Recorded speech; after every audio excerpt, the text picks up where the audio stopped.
नमस्कार मैत्रिणींनो, गणेश चतुर्थी जवळ आलेली आहे. त्यासाठी आपण छान पांढरे शुभ्र मोदक बनवणार आहोत. हे बघा, असे मोदक आपण बनवणार आहोत. त्यासाठी मी इथे काय केले, 4 नारळ घेतले, ते छान खोवून घेतले आणि 4 नारळाचा किस 6 वाट्या निघाला. आता ते 6 मी मोजून घेत आहे. तो किस नारळ छान मोठे घ्यायचे.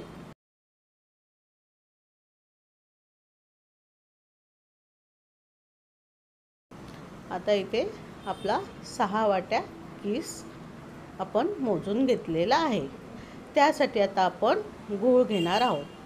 आता हा गूळ छान बारीक चिरून घ्यायचा किंवा तुम्ही किसणीने किसून घेतला तरीही चालेल. त्यात मोठे मोठे गुळाचे खडे अजिबात ठेवता कामा नये, नाहीतर काय होतं, तो गूळ वितळायला वेळ लागतो आणि आपलं सारण व्यवस्थित होत नाही. म्हणून एकसारखा गूळ छान किसून घ्यायचा किंवा बारीक करून घ्यायचा. आता इथे मी मोठी पाटी घेतली आहे. त्यात 2 चमचे तूप घातले आणि मोठा चमचा खसखस टाकली आहे. खसखस छान गुलाबी रंगावर परतून घेऊया. परतल्यानंतर आपण तो खोवून घेतलेला खोबऱ्याचा किस घालणार आहोत आणि तो किस छान आपण परतून घेऊया. त्यातलं ओलसरपणा पूर्ण घालूया आपण. म्हणजे अंदाजे 2 मिनिट तुम्हाला तो परतून घ्यायचा आहे. थोडासा तो किस सुका करायचा आहे. त्यानंतर आपण त्यात गूळ घातलेला आहे. आता गूळ आणि खोबरं छान परतून घेऊया. गूळ वितळेपर्यंत छान बारीक गॅसवर परतून घेऊया. गूळ पूर्णपणे वितळल्यानंतर परत जर ओलसरपणा असेल त्यात, तर परत 5 मिनिट छान ते परतून घ्यायचं. आणि हे बघा, इथे आपलं सारण असं तयार होतं, सुकं सारण. त्यात मी जायफळ आणि वेलची पूड घातलेली आहे. ती घातल्यानंतरही अगदी 2 मिनिट छान परतून घेऊया. सारण झाले की नाही कसं ओळखायचं, कडेकडेने ते सारण आपलं सुटतं आणि थोडंसं व्हाईट पाटीला आपल्याला दिसतं. नाहीतर मग हातात घेऊन बघायचं, खोबरं हाताला चिकटलं नाही म्हणजे आपलं सारण तयार झालेलं आहे. आता हे आपण सारण तयार झालेलं आहे. हे फॅन खाली आपण ठेवूया थंड करायला. इथे मी आंबेमोहर तांदूळ स्वच्छ धुवून घेतला आहे. तो फॅन खाली सुकवला आहे आणि मिक्सरला बारीक करून बारीक चाळणीने चाळून घेतलेलं पीठ आहे हे. आता हे पीठ मोठं बाऊलभर मी 3 बाऊल हे पीठ घेतलेलं आहे. 3 बाऊल पिठाला मी 1.5 बाऊल पाणी इथे वापरलेलं आहे. इथे तुम्ही अर्धं दूध किंवा अर्धं पाणी ही वापरू शकतात. त्यांनी पांढरे शुभ्र मोदक होतात. पण इथे मी फक्त पाणीच वापरलं आहे. त्यात मी अगदी पाव चमचा तूप घातलेलं आहे. तुम्ही तूप किंवा तेल अजिबात जास्त घालू नका. त्याने काय होतं, पिठाचा चिकटपणा कमी होतो आणि मोदक बनवताना खूप त्रास होतो. फाटतात, तुटतात, नीट होत नाही मोदक. म्हणून तूप किंवा तेल इथे कमी वापरा. त्यात थोडंसं अर्धा चमचा मीठ घाला, म्हणजे थोडंसं मोदकाच्या पारीला आपल्या चव येते. आणि उलथण्याच्या मागच्या साईडने छान ते परतून घेतलं आहे. परतून घेताना थोडंसं कोरडं पीठ राहतं, पण त्यांनी काय घाबरायची गरज नाही. तरीही आपले मोदक छान होतात. तसेच मी 2 मिनिट ते तसंच ठेवलं आणि 2 मिनिटानंतर ताटात ते पीठ घेतलं आणि गरमच वाटी घेऊन छान मळून घेतलं आहे. वाटीला थोडंसं पाणी लावायचं आणि मळायचं, म्हणजे एकसारखं ते मळले जातं.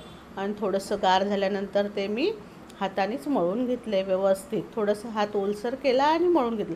खूप पण सारखा हात ओलसर करून मळायचं नाही, नाहीतर ते पीठ पातळ होतं आणि जास्त पातळ झालं की मग आपले मोदक व्यवस्थित होत नाही. म्हणून एकदा दोनदा ओला हात करून छान मळून घ्यायचं पीठ. अगदी 5 मिनिट मळून घ्यायचं पीठ. हे बघा, इथे मी आता छान मळून घेतलं आहे पीठ. त्याला ओला कपडा केला आहे कॉटनचा आणि त्याला झाकून ठेवलं आहे. चला तर आता आपण मोदक बनवायला घेऊया. इथे मी लिंबाच्या आकाराचे गोळे तयार करून घेतले आहेत आणि आता त्याचे लाटून आपण मोदक बनवणार आहोत. इथे हातानेही याचा मोदक बनवता येतो, पण हाताने मोदक करायला घेतलं की खूप वेळ जातो आणि 50-60 मोदक करायचे असतील तर खूप वेळ जाणार. म्हणून मी अगदी लाटून भरभर मोदक बनवून घेतलेले आहे. इथे अशी छान असं पुरीसारखं लाटून घ्यायची आहे. थोडी जाडसरच लाटायची. आणि इथे मोठा चमचाभर मी सारण घातलं आहे. आता कळ्या पाडून घेऊया. हे बघा कशा पद्धतीने मी कळ्या पाडते ते नीट बघा.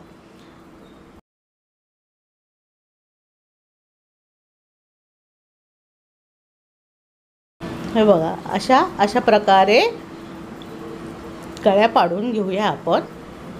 छान कळ्या होतात, न तुटता न फाटता. हे बघा अशा प्रकारे मी मोदक बनवून घेत आहे.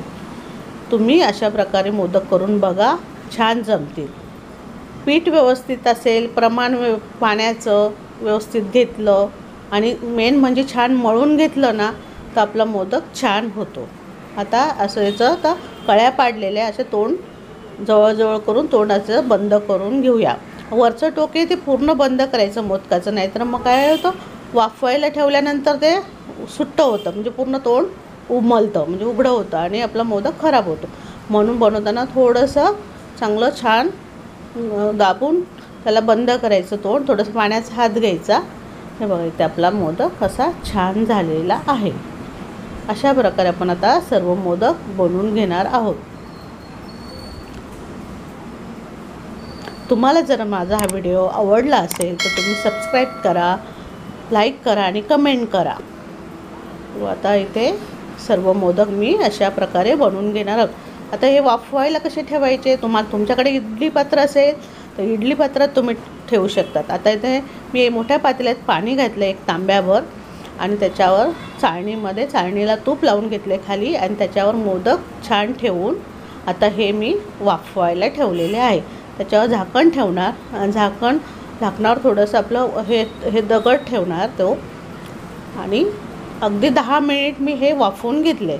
जास्त पण वाफवायचे नाही तर मग ते चिवट होतात मोदक, म्हणून 9-10 मिनिटच ठेवायचे आणि पटकन झाकण काढायचं. ते झाकणातलं पाणी परत मोदकामध्ये पडता कामा नये आणि फॅनच्या हवेखाली थंड करायला ठेवलं. आणि पूर्ण थंड झाल्याशिवाय चाळणीतले मोदक काढायचे नाही. जर तुम्ही गरम ते मोदक काढायला